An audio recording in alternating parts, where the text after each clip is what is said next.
आपल्या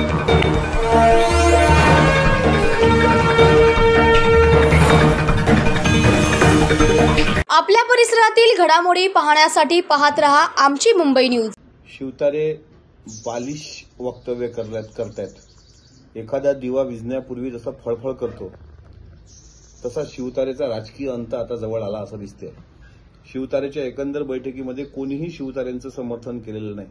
तिथले 5-10% पोरं जर सोडली तर त्याला काय कोणी किंमत दिलेली नाही। आणि ज्या पद्धतीनं ज्या आवेशानं शिवतारे बोललेत की मी रावणाचा वध करतोय, अजित पवार हे विंचवासारखे आहेत, ते अनेकांना डसलेत आणि पिंडीवर विंचू आला तर शंकराला पण चप्पल मारली पाहिजे वगैरे वगैरे। आता तुकाराम महाराजांचा शिवतारेवर अभंग आहे, विंचवाची नांगी तैसा दुर्जन सर्वांगी। ज्याप्रमाणे विंचवाच्या नांगीमध्ये विष असतं तसा विषारी प्रवृत्तीचा व्यक्ती म्हणजे विजय शिवतारे।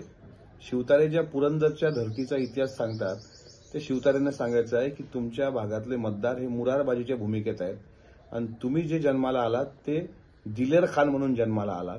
त्यामुळे दिलेर खानाला कसं मातीत घालायचं, वेळ प्रसंग पडला तर आपलं बलिदान सुद्धा द्यायचं काम पडलं तरी मात्र स्वराज्य वाचवायचं। हा जर पुरंदरचा इतिहास असेल, जी पवित्र भूमी संत सोपानदेवाच्या पदस्पर्शानं पुनीत झालेली आहे, जी छत्रपती संभाजी महाराजांच्या जन्मानं पुनीत झालेली आहे, त्या भूमीमध्ये असा विषारी विंचू जन्माला येणं त्या भूमीचं दुर्दैव आहे।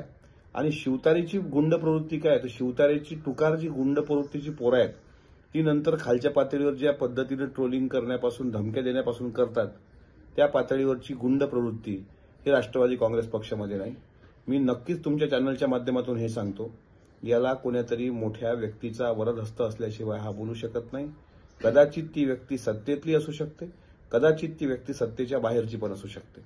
त्यामुळे शिवतारेची जबान ही एवढीच आहे, पण शिवतारे इतके का फळफळ करतायत, शिवतारेची एवढी अवकातच होऊ शकत नाही अजितदादांवर बोलायची, पण आज त्यांनी पातळी सोडून जे अकलेचे तारे तोडलेत तर नक्कीच सांगतो शिवतारेचा मागचा मेंदू मात्र दुसरा आहे। तो कोण आहे काय आहे याचा पता घ्यावा लागेल आणि थोड्या पैशाकरता आपण आपली बार्गेनिंग पॉवर वापरायची, ती ताणायची आणि मग काहीतरी कोण्या पक्षाकडून 5-50 लाख रुपये घेऊन आपलं थोबाड शांत ठेवायचं, याकरताच ते शिवतारेची धडपड आहे। फक्त आणि फक्त फॉर्म भरेपर्यंत शिवतारेचं राजकीय आयुष्य आहे। एकदा शिवतारे बॅकफुटवर गेला की आयुष्यात परत उठणार नाही। मी याच्याकरता राजकीय संस्कार सोपस्कार बाजूला ठेवून बोलतोय, कारण आमच्या दैवतावर अजितदादांवर ज्या पद्धतीनं तो खालच्या पातळीवर बोललाय, किती मोठा आहे किती वयाचा आहे हे आम्ही पाहणार नाही। तू दादांवर बोललायस, तू आमच्यासाठी कवडीच्या किमतीचा पण माणूस नाहीस। त्याच्यामुळे दिवा फळफळाच्या आत जसा म्हणजे विझण्याच्या आत फळफळतो तशी शिवतारेची ही शेवटची फळफळ आहे।